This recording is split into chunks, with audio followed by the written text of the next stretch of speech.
Welcome to Doing What Works, Innovations in Homeless Services, the podcast that takes a closer look at one of our community's most urgent challenges. I'm your host, Ashanti Blaze Hopkins, Interim Associate Dean at Santa Monica College's Center for Media and Design. Each episode will engage with experts, policymakers, and educators that can uncover the history, explore effective policies, and highlight the efforts of those working to create change. Joining us on the podcast today is someone who has worked on the front lines of homeless services and now serves as a leader in the space. She is also an activist, an innovator, and thought leader on the issue of homelessness in Los Angeles County and across the state of California. She has a bachelor's degree in social work from Cal State Los Angeles and a master's in nonprofit management from Antioch University. Currently, she is the executive director of Housing Works, a nonprofit whose mission is to create housing and service options that model with respect and dignity, sustainable, environmentally sensitive, affordable communities for people of limited resources. Celina Alvarez, thank you so much for joining us on the podcast. Hi, Ashanti. Thank you. This is such an honor to be here with you today. Listen, our first question for every one of our Doing What Works podcast guests is always the same. What was your first job ever? And how does what you learned at that position inform doing what works for you in your current role? That is a great question. And it's something that I always ask new staff when they come to Housing Works. I always ask them, what was your first job and how old were you? And it's amazing to me how that one question can spark so much conversation. So it's interesting now that it's being asked to me. My very first job was at the age of 10 years old. I was a newspaper carrier. So I delivered newspapers and I was responsible. I grew up in rural West Texas. I grew up in a town with 2 traffic lights, lots of oil, a federal prison, a Walmart, and lots of Catholics. And my job at 10 years old was to roll up 84 newspapers every day and get on my boy's BMX bike and go riding through town with a route that was assigned to me because of my ability to connect with elders. I was assigned the older adults, and my job was to make sure the newspaper landed right on their front porch so they didn't have to walk down the steps to get to their yard to get to their paper. Was this near West Texas? Was this near El Paso? Oh, yes. I was born in El Paso and I grew up. I was raised 3 hours in the desert east of El Paso. I lived in El Paso for 2 years, so I know that area very well. There you go. Yeah. So why don't we shift a bit? I know you've worked in the homeless services sector for much of your career, even working on the front lines on Skid Row in Los Angeles. Talk to me about that experience and what did you see that made you want to keep doing this work? And what did you see that also frustrated you? Yeah. Wow. Well, yes, I've been doing this work. This is my 31st year. I often call myself a nonprofit lifer. I first came into the human services work when I was 18, just moving here from West Texas. And that was 1993. In 1993, I was working very close to Skid Row, across the street in the doctor's towers from California Hospital, which is on 14th and Grand. And it was at an HIV clinic. And many of the people coming into the clinic were individuals who were coming from Skid Row, HIV positive folks from Skid Row. And by 1999, I received a job offer to go work in Skid Row, in the heart of Skid Row on 5th and Crocker. And it was basically, that's where it really took off for me, because I had an opportunity to work alongside folks who were giants in the sector, particularly a woman named Molly Lowry and also a gentleman named John Best. And working in Skid Row, there was a lot to it. And it was the late 90s, early 2000, really when I was in the trenches doing direct service, homeless services work in Skid Row. It was one of the most beautiful times of my career. There's a documentary called Lost Angels that was a film that was produced after the movie The Soloist. The Soloist was a movie about Nathaniel Ayers, the violinist, the cellist, and Jamie Foxx and Steve Lopez. Well, yeah, Jamie Foxx played Nathaniel and Robert Downey Jr. played Steve Lopez. But anyways, this film was made, and at the same time, the idea was to create a documentary called Lost Angels to really emphasize the sense of community that happens in Skid Row. So if folks haven't had a chance to watch that film, I really don't know where they'd be able to find it because I have it on CD. But it's one of those films that really makes me remember the beauty of working with what we have known in the sector as the outliers, folks who were living in Skid Row. Skid Row was created as a containment zone in 1975 as part of the City of LA's policy to create a space of a region of Los Angeles, basically, where folks were being moved from any part of the city that they were living outside at and moving them into Skid Row. So my experience working in Skid Row really, at first, I didn't know what I was getting myself into. But once I became part of the element and got to know people and got to understand all the things I didn't even know I didn't know at that time, I realized what a beautiful community Skid Row could be, outside of what everyone thinks it was or still is in many ways.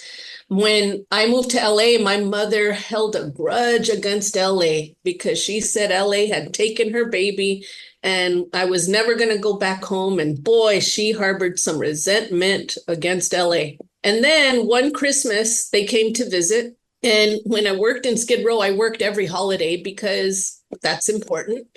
And so my parents one Christmas went with me to work and we took a walk down Skid Row. And then we had Christmas lunch with the people living in the interim housing that I was working at.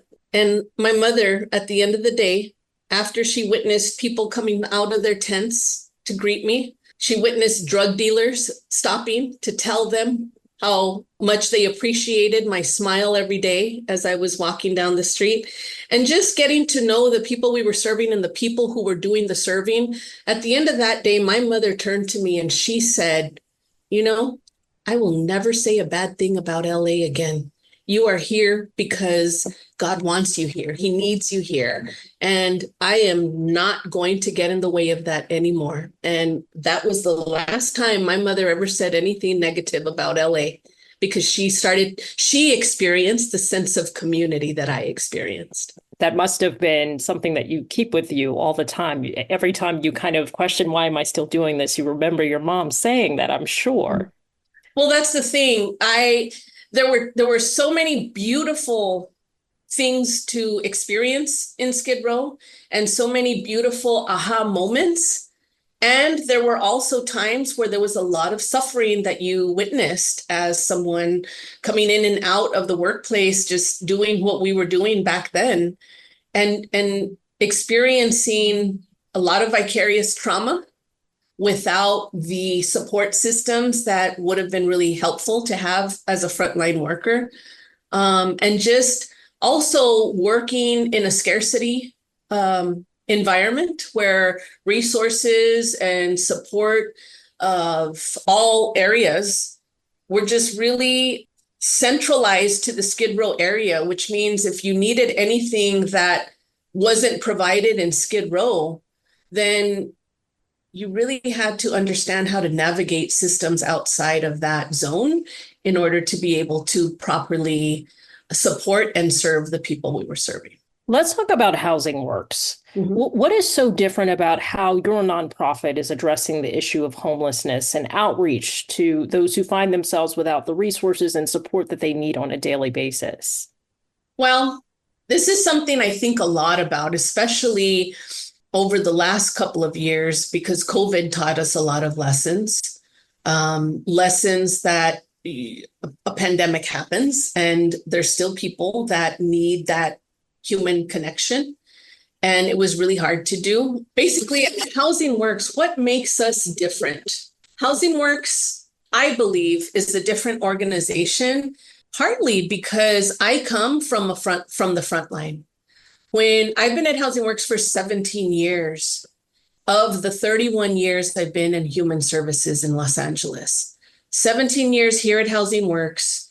10 years ago, I became the executive director directly from the front line.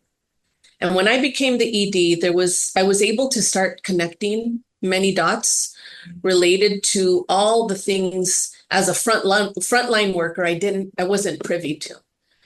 And there was a lot of questions in my mind about why workplaces function a certain way. And there was a lot of effort on my behalf to figure out how can we be an organization that reflects with our workforce what we're also doing with the people we're serving. Because in many instances, the people that work at Housing Works are also people who are folks that we have served in the sector and that we're still serving in the sector. So these are folks that in many instances, they come to work and this is the only outside connection that they get that's consistent. So it was important to me to figure out how do we create a work setting where we take care of the workers, because I believe when you take care of the people doing the serving, the people you're serving will be well. It's harder to do when you're suffocated often by contractual deliverables and demands that strip you of your ability to do the human engagement piece in a more intentional and personal manner. But I can say that at the end of the day, it's taken 10 years of my leadership here to really keep sounding the alarm and blowing the whistle in ways where I'm bringing attention to subject matter that I really hadn't seen other leaders in the space elevate. And I really, not to toot my own horn because I am not comfortable with that, but I really do believe that this is an area that I need to be proud of and own in terms of my own advocacy, because I personally understand the barriers and challenges and frustrations that frontline workers experience, and working under leadership that in many instances thinks they get it, but really doesn't get it. Because they haven't been there. They haven't been on the front lines. They haven't been there. Or been in need. Exactly. It doesn't mean they're not good people and not trying to do like amazing, and they are doing amazing things. But I'm a firm believer that in leadership, you really need to understand who your team is and who the audience is that it's not solely about the people we're serving. It's a spirit of mutuality and reciprocity. This feels like a good time to talk about the partnership with Santa Monica College in the launch of the institution's homeless services program. Tell me how that came about and walk me through how we got to the creation of this program that starts in the fall semester, and also how LA County is involved in this. Wow, the Santa Monica project, that was just the way that came about. I still can't fully wrap my head around it. It was a lot of conversations around what was needed in the sector. There were several conversations that took place. And some of the conversations were between myself and Vanessa Rios, who is the senior workforce advisor over at LASA, who was the co-creator of the curriculum with me. And LASA is, just for our listeners who may not know the acronym, LASA is? LASA is the LA Homeless Services Authority. So Vanessa and I have worked in homeless services for extensive period of time. And so we would go on hikes when I first became the executive director, and we would just kind of talk about some of the things that for me were really boggling me in a new position of leadership, and just kind of thinking about like the challenges that I was seeing back then. I mean, this was 10 years ago, and I was like seeing all these flags go up where I was just thinking there's got to be a different way to orient folks. And then time passed and we kept talking. In about 2018, we kept talking to whoever would listen to us about the needs of the workforce. And finally, at one point, a woman named Meredith Berkson, who at the time worked for LASA. She wanted to hear more. And so she called us in and said, like, let's talk. Well, I want to understand what you all are talking about because I think you're onto something. And so we had conversations. And before we know it, she brought in a board trustee from Santa Monica College, Dr. Nancy Greenstein, and talk about a powerful force in the world. That woman is such an honor to know, because once Nancy got in the picture, she was like, oh, yeah, this makes total sense. What can we do at SMC to make this, like, what do y'all need? What do y'all want to do? Let's talk about it. And it was really the four of us just kind of sitting in conversation and really talking about like what Vanessa and I were dreaming would be helpful for the workforce. And I'll tell you, before we know it, we're getting approached by Dr. Greenstein saying, Santa Monica College wants to meet with y'all, and there's a possibility that we might be able to figure out a way to support you all creating a curriculum for frontline workers based on everything we've been talking about. So the conversations ensued. And by 2019, we were catching momentum. 2020 came and COVID happened. And so we were still having conversations, but now it had moved to virtual. So we're gaining steam and going. And then all of a sudden in 2021, I got diagnosed with breast cancer. I had a stage 3 breast cancer diagnosis, and it just like threw a wrench in everything, because I was like, listen, y'all might need to move on without me, because I can't right now. I'm in the fight of my life and I can't do this. And SMC said, we'll wait for you. That must have been so special. They said, we'll wait for you. And they did. I went through chemo. I went through breast removal. I went through radiation, and now I'm 2 years in remission. And after like the most invasive year of my life, I came back to SMC and said, all right, I think I'm ready. I made it through, and can we start talking again? And they were like, yeah, we're ready to move this along. And so that's where it just picked up speed, and we just started really planning, coordinating, and facilitating. And all of a sudden, the curriculum was birthed. How did that feel? Because, it was a long journey to get there. Yes. Your own personal struggles and barriers, your health, the barriers of just getting it through curriculum and all these things, coming back and seeing that this thing is happening. Yes. What did that moment feel like to know that this thing you've been talking about for years was finally coming to fruition? I have to admit that it didn't feel real until the KCAL 9 news clip came out recently. Because even as we were going through all the motions, I remember finding myself in a place where I'm like, wow, I thought we were the most bureaucratic sector in society. But academia's got their own stuff going on. And so I remember a lot of light bulbs going off for me, and just, again, I'm always a student. Wherever I'm at, there's always something for me to learn. So I always place myself in the position of like being the student. And so I remember there were moments where it felt like, yeah, we did it, because we'd celebrated in a text thread with a bunch of us, the deans and the other faculty and everyone that was really putting forth all this effort. Dr. Patricia Ramos.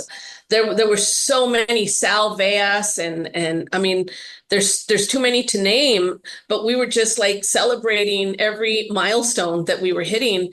And I think for a lot of it, I can't speak for Vanessa, but I can speak for myself in that there was a part of me where it's like, I'm just kind of like celebrating these things that in some instances, I don't even understand where we're at in this process, but we just accomplished something that means something in academia. So, okay, this is great. And then the KCAL 9 news clip actually aired, and it was like, oh, yeah, this is happening. Like this, I mean, we knew all along it was happening and it was moving forward, but when it actually like got out there and it became like public news on a it made it real scale, it made it real. Really made it real. And I'll tell you, there was that moment where I was like, hey, I'm part of that, right? And I think it's still surreal, but I'm just like, I'm still kind of like, maybe there's a little bit of me that's still in shock and disbelief that And then I'll tell you what does come up for me is sometimes there's that looming thought like, oh my God, who's going to criticize the curriculum? Because it's not going to, like, what did we miss? What did we forget? What should we have added? And then I have to tell that little voice, just shut up, leave me alone. We're going to make changes to it. After the first year, we're going to learn a whole lot. And once we replicate it, because that's the goal, to replicate it in the other 19 community colleges, then we're going to really be able to tailor it in a way that is going to be ever changing, really, because the work that we're doing in human services, it evolves. And so we can't remain stagnant in saying this is what's going to fix it right now, because the work that I did on the front line 10 years ago doesn't look the same as what it does today. How important is it to have a homeless services program like the one at SMC? And how important is it for this program? Because you mentioned duplicating it, right? How important is it to duplicate it at other community colleges across not just LA County, but across the state of California, even across the country? Well, I think it's extremely important for it to be duplicated throughout the county. Number one, for on a race equity tip. This is an area where, Santa Monica is Santa Monica, and it's wonderful in a lot of ways, but it's just not accessible to a lot of folks. And so we're excited at this idea that what would it look like if Southwest College is offering this opportunity for folks who, in many instances, in that surrounding area close to Southwest colleges, close to where Southwest College is, many of the folks, just like in East LA, at East LA College, come from households that are on the brink of homelessness or have experienced homelessness themselves. So there's going to be, and not that that's not going to be the case at SMC as well, but I'm talking about like the prevalence of folks in certain demographic areas where the likelihood of folks who would be interested in East LA or Southwest College are folks who could, in higher numbers, relate to some of the stuff that we're hoping folks are going to walk away with and really utilize in the world after they get their certificate. If you had a magic wand and you could solve the issue of homelessness, what would you do if there were no barriers in your way? Talk to me about what that dream state looks like. I would address isolation, because I believe housing is a first step. Housing is absolutely necessary in order to work on moving folks towards a level of stability that is necessary for humanity. The thing is that housing itself will not solve homelessness. It's housing and trust, housing and relationships, housing and addressing isolation. Housing and there's so many ands that we need to couple with the roof over folks' head that I would address. If I could just wave my wand and say, be gone, unhoused dilemmas, we would be addressing humanity through a holistic lens that is culturally relevant. It would involve food. It would involve music and dancing and drumming and singing and storytelling. And you wouldn't be able to tell who the frontline is versus the people being served, because we're all part of a community. I would really, really bring back that sense of what community does for us as human beings, because we could be housed and be off the streets. But if we don't have a sense of purpose and connection to other humans and a sense of value in the environments we're living in, then we're not thriving and we're going to be all alone. What do you think needs to happen for that dream state to exist? And do you think we can get there? I always see the glass half full. I have to. Otherwise, I could run the risk of being in a potentially negative mindset all the time. I do believe we can get there. I do believe that we are in a place today, especially in LA, where there is more drive to do the right thing now than I've ever seen in the 31 years I've been doing this work. Does this feel like a moment where you, as someone who has had the experiences that you've had in this sector, talking to someone who is considering entering into this sector, do you feel like this is the moment and this is the time? And what would you say to someone who was considering going into homeless services? Yeah, I get calls all the time from people in my personal life and people who are strangers that are introduced to me who want to riff and just ask me questions around what does it look like to work in this field? And I take my time. Usually when folks are introduced to me, I ask them to put an hour aside so we can talk because I really want them to understand. I want to talk to them about the things that they're not thinking about because they don't know to think about it. And I want to be a resource for them in making this decision in ways that I would have appreciated someone ushering me in, warning me, listen, here's some of the things you're going to likely experience. And here are some of the ways that it's the system's not going to support you as a frontline worker. First of all, you're not going to get paid a livable wage. Are you ready for that? And are you ready to witness human suffering on a daily basis? There's a lot of conversations I have with them around like, okay, let me talk to you and tell you what you're getting ready to sign up for. And then once we're clear on that, now I'm going to tell you about all the beautifulness about what this could look like.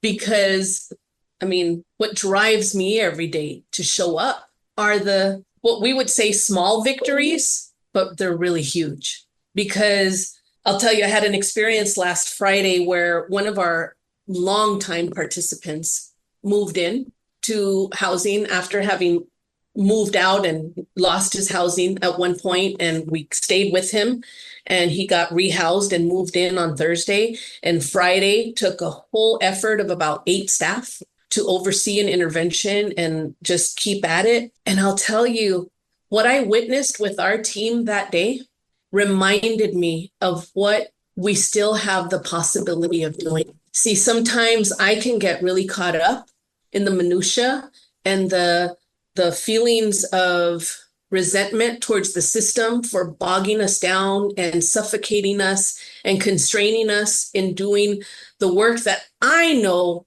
makes a difference in in the lives of the people we're serving.